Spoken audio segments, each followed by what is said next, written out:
Humans share 99% of their DNA with two different primates, the chimpanzees and the bonobos. Chimps are more hostile to others, they're more violent, and their society is male-dominated, while the bonobos are more peaceful, they're very sexual, and their society is female-dominated. So what makes chimpanzees and bonobos so different, and which one resembles a human more?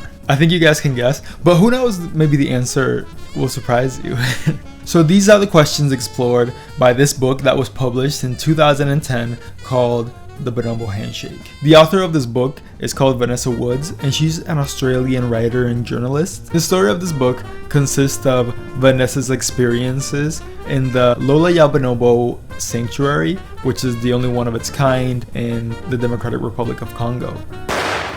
So the story basically starts with Vanessa telling us her struggles to find her calling in life. As a young woman, she had multiple jobs, most of them relating to animals in some way, and she kind of goes like jumping from job to job. She actually uses this metaphor of being a fish in a tank. So like she's swimming on this path until she hits the glass, and then she just changes directions, basically saying that she just follows a path until there's a roadblock or until she doesn't feel like it's for her anymore, and she just changes paths until she hits the glass again. In one of her adventures, she meets this guy called Brian Hare, who is a scientist that conducts research on chimpanzees, and they actually get together romantically.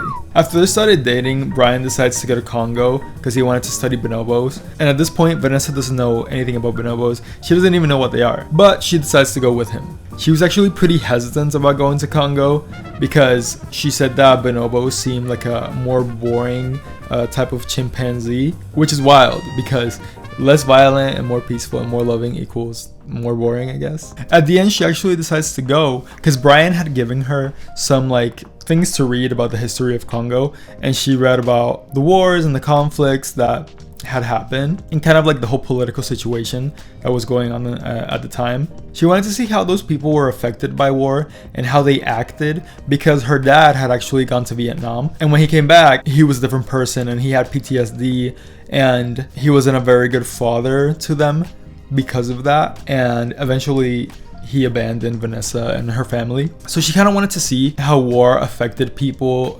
mentally, to see if what her dad did to her family was like justified or not. So it was a really personal reason to why she wanted to go. She was trying to answer the question, could he have been a better father, or was it the war that made him act like this? Did the war change him, or was he just like a bad dad?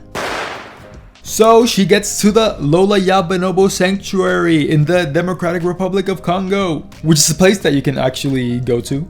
This is their website in case you want to check it out, or you want to donate, or you want to whatever, or if you want to go. Yeah, so Lola Bonobo was founded by Claudine Andre, who is a Belgian conservationist who lived in Congo for many, many years.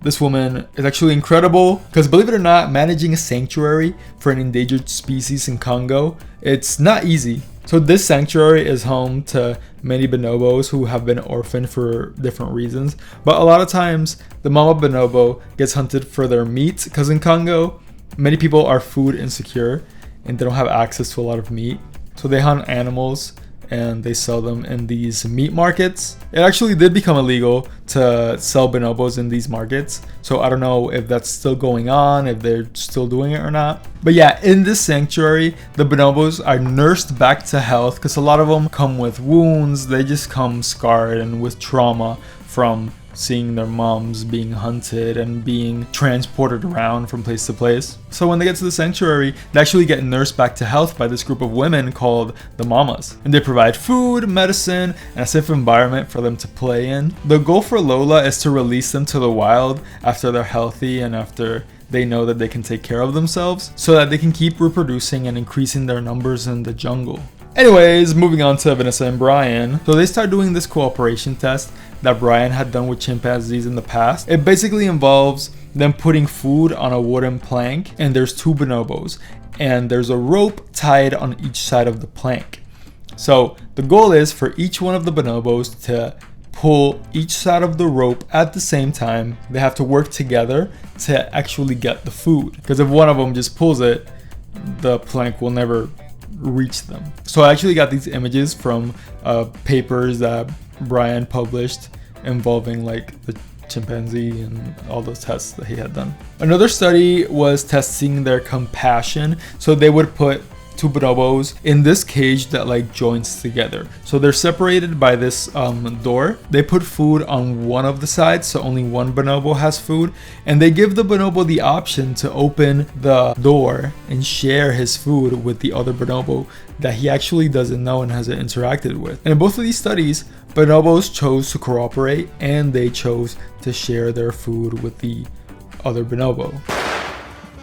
So let's talk about the difference between chimpanzees and bonobos. Chimps go to war with each other. So if they see another group of chimps, they'll probably greet them by fighting them. They also act violently when there's food, so they fight over food. Males beat females into submission, and those females are actually more likely to mate with the chimps that beat them than the ones that don't. And they also violently attack low-ranking males. And by the way, when I mean attack and go to war with each other, I mean it's brutal. They like kill each other, they beat each other to death. It's actually really fucking scary. After reading this book, I think that chimpanzees have to be one of the scariest animals in the world. Like, to be honest, I'd rather take my chances with a tiger. I mean, who knows? Tigers are really dangerous too. But it just seems like such a brutal death. It's insane. So please respect them. Like, when you see them in a zoo or in anywhere, please respect them. Keep your distance. Don't be stupid. By the way, that doesn't mean that chimpanzees are inherently evil. They're just animals, and they can actually be really friendly, especially when they're little babies. I feel like that's why they use them in Hollywood. They use them in movies and in music videos and stuff. But still, they're prone to act more violently in certain situations. So people definitely need to keep this in mind when interacting with them. They're friggin' big too. So bonobos, when they see another group of bonobos, they do feel anxiety. But the way they deal with this anxiety is not through violence. It's actually through banging each other. And after they have sex with each other, they just vibe. They basically they just vibe. They become friends. It's like they use sex to establish trust, and that's why they call it the bonobo handshake. Because in a way, it isn't sexual. It's a way to establish trust with each other, and as a way to cope with anxiety and these negative feelings that could end up leading to violence. This is also why they have sex with each other when there's food.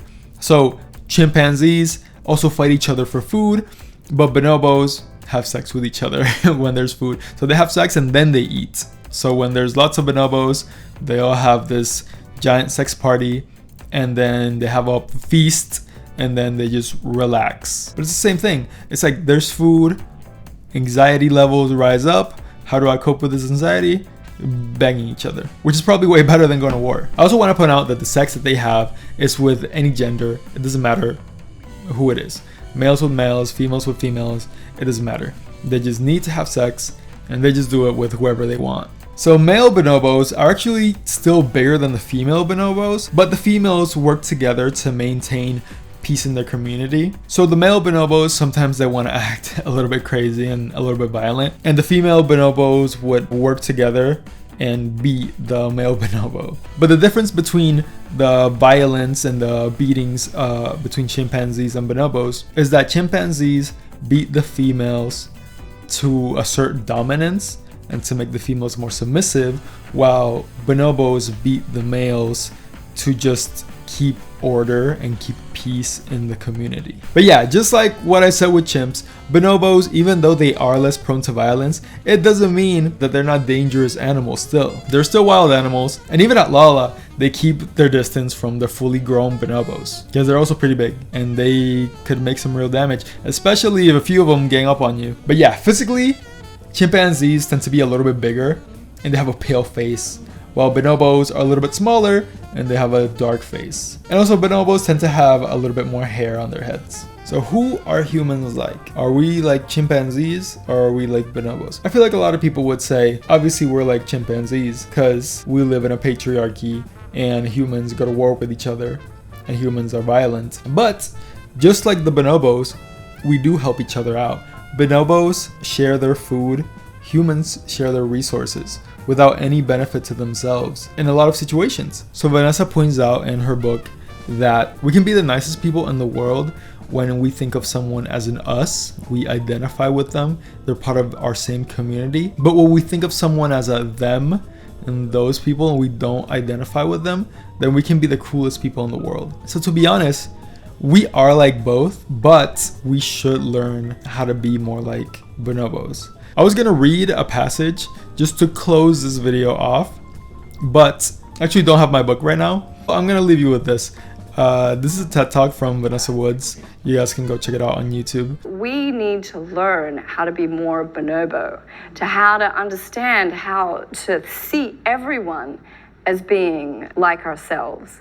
Because the problems that we face are not questions of intelligence and technology, they're questions of tolerance. Be more bonobo, because as the Neanderthals found out, it's not the survival of the fittest out there, it's survival of the friendliness. Thank you. And I think it's a nice little closing sentiment. And it does a good job in making clear what the message of the book is and why it's so valuable to learn about bonobos and learn about these animals that are so similar to us. Anyways, that's it. Later.